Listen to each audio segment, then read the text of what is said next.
Honorable Shri Rajiv Kumar ji, Election Commissioner, Shri Anup Chand Pandey ji, Election Commissioners, senior colleagues from ECI, and all media friends.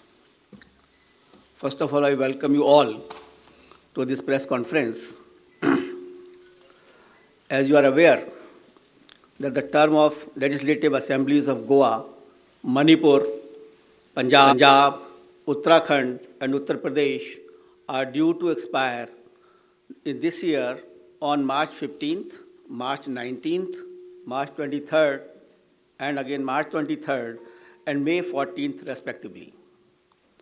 A total of 690 assembly constituencies will go poll this time. These includes 40 assembly constituencies in Goa, 60 assembly constituencies in Manipur, 117 ACs in Punjab, 17 ACs in Uttarakhand, and 403 ACs in Uttar Pradesh. The Constitution of India places upon ECI the solemn responsibility to conduct timely elections. It is the right of citizens to exercise their sovereign will and elect their representatives. For the past 2 years, the impact of COVID-19 has made conduct of elections extremely challenging. All those present here today and those listening to us have been part of this journey, full of trials and tribulations. It is our duty to see how to conduct elections in a manner that protects both the voters and the vote. As the country faces a surge of COVID cases and emergence of a new variant, Commission would like to explain in some detail the new protocols that have been put in place for conducting forthcoming elections in a free, fair, participative, accessible, and safe manner. But before that, we would like to tell you something about the various preparations which we have done. We work with 3 broad objectives this time, and foremost is the COVID-safe election. Second is hassle-free, comfortable voting experience to the voters. And third, the maximum voter participation. Friends, for last 6 months, the entire election machinery was gearing up for these elections. Periodic reviews were done, and senior officers of ECI held detailed meetings to review all aspects of poll preparations. A lot of advanced planning and meticulous preparation has been done.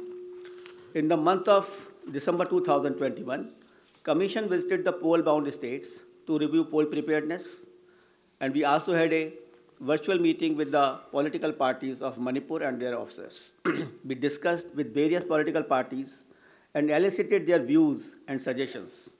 We also met the chief secretaries, DGPs, DOs, SPs, and various enforcement agencies in the states on various issues of preparedness. As the COVID cases showed a resurgence, especially in view of the new variant of concern, that is Omicron, Commission held meetings with Health Secretary, Government of India, and health experts as well, health secretaries of the states. We also had discussions with the Union Home Secretary on this issue. After taking all these views and the opinions and the ground situation, we decided to announce elections to the 5 states with safety norms in place. At the heart of election process lies the sanctity and absolute veracity of the electoral roll.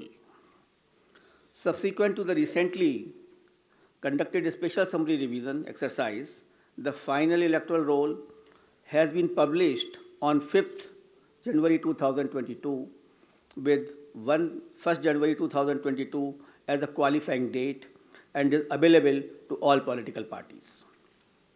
Commission laid emphasis on registration of new age voters, women, and persons with disabilities.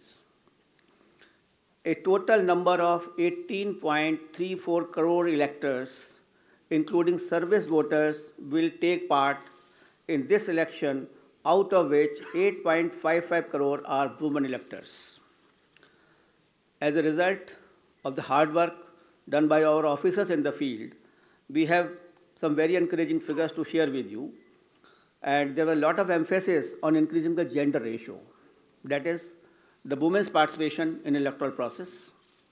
And I'm happy to say that it has been increased in all the 5 states.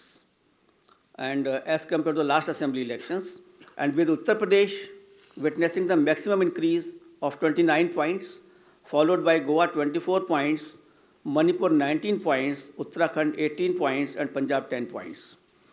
With this result, the gender ratio of various states is as under: Goa 1056, Manipur 1065, Punjab 902, Uttarakhand 928, and UP is 868. As many as 24.9 lakh first time electors, that is between the age of 18 19, have got registered in the 5 states. And out of these, first time women electors are 11.4 lakhs. In the 5 foregoing states, a total of 13.01 lakh PWD voters and 31.47 lakh senior citizens 80 plus age have been mapped. Their participation has been increasing and their presence at the polling stations serves to inspire the younger generation. Service electors, the personnel and security forces deployed in India's far-flung borders, and mission staff, 5.29 lakh service voters will vote in coming elections. After the electors, I would like to tell you about the polling stations. Another area of focus for the Commission has been the facilities available at the polling stations. We had instructed all COs and all DOs to visit all major polling stations to see and to ensure that all assured minimum facilities are available on all the polling stations. And like AMF, like drinking water, waiting area, electricity, ramps, toilets has been made available at all polling stations. All polling stations shall be necessarily located at ground floor for the accessibility point of view. They will be equipped with all COVID mitigation facilities like sanitizers, thermal scanners, masks, gloves, so that they are absolutely safe to our voters. And in view of the pandemic situation, the maximum number of electors at a polling station has been reduced from 1500 to 1250. With this particular reduction in the number of voters at a station, we have to increase our polling stations to 30,330 more. And now the total number of polling stations is 2,15,368. So the number of polling stations have been increased by 16% than the earlier assembly elections of 2017. Another significant indicator of the pressure on polling booths is the average number of voters per polling booth. By reduction of these numbers, our numbers of range from 672 in Goa, 688 in Manipur, 699 in Uttarakhand, 862 in Punjab, and 862 in UP. So these are comparable to the best in the world. On an average, these are the numbers for per person for per polling stations. So all stations are less than 1,000, and you see 688, 699, which is very comfortable, and we can give a very good polling stations experience to the voters. As a part of our firm commitment towards greater constructive participation of women in the electoral process, Commission has mandated that at least one polling station managed exclusively by women shall be set up in every assembly constituency. Our officers have identified even much more than that. There are 690 assembly constituency, but we are setting up a total of 1,620 such polling stations that will be totally manned by women staff and the women security personnel as well.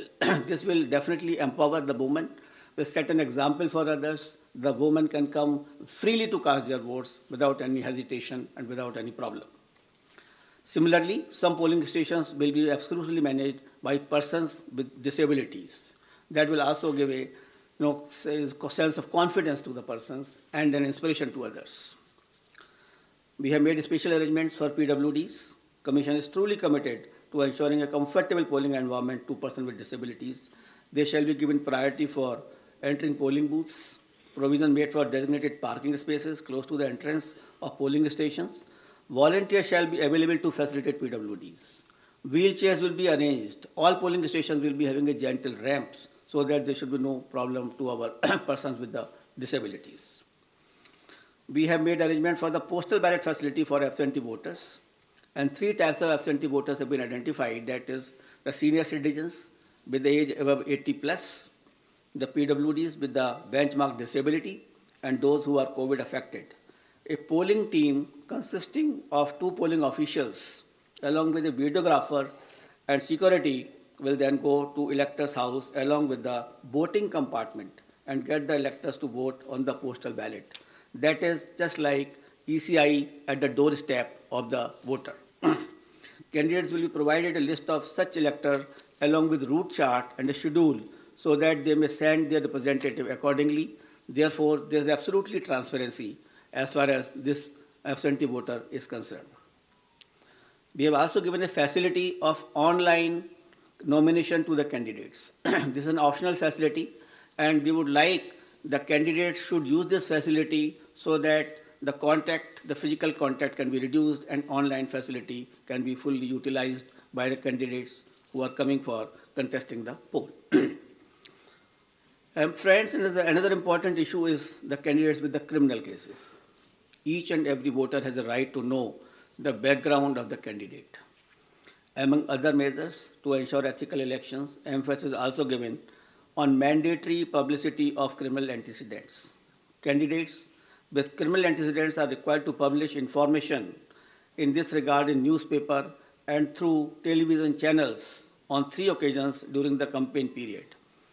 Besides this, it is also mandatory for political parties to upload on their website at the home page detailed information regarding individuals with pending criminal cases who have been selected as candidates. Along with the reasons, the political party will have to give the reasons as to why this particular candidate has been selected and no candidate without any criminal antecedent was selected, and benevolity is not the criteria for the same. And the details will be published within 48 hours of the selection of the candidate and not prior to 2 weeks before the first date of filing of nomination as was done earlier. The details of such candidates will also be available on Know Your Candidate. That is an app developed by the ECI. Measures for ensuring peaceful and transparent polls. All critical events will be videographed to closely monitor the proceedings on the poll day without violating the secrecy of the voting process. The Commission has directed that arrangements for webcasting shall be done in critical polling stations and all polling stations in vulnerable areas, or at least in 50% of total polling stations, including auxiliary polling stations, whichever is higher.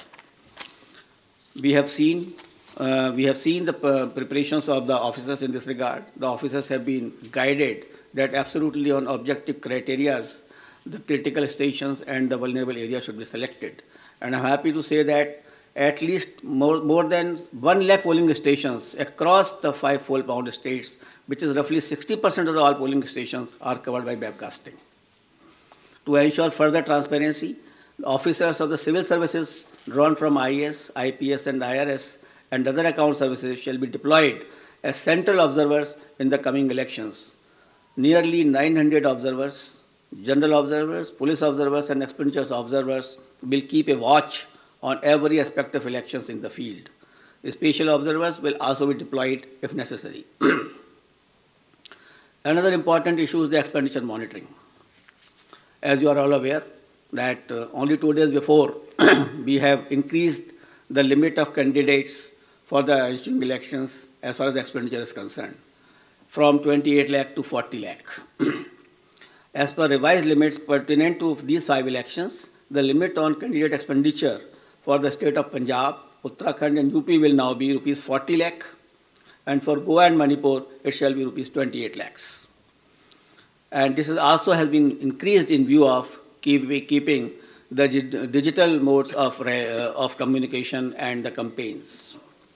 The Commission has zero tolerance towards abuse of money power and misuse of the government machinery, as some of the political parties have mentioned to us. Officials have been instructed to monitor expenditure-sensitive constituencies and ensure comprehensive and coordinated actions. Conducting inducement-free and ethical election is of a prime importance for the Election Commission of India.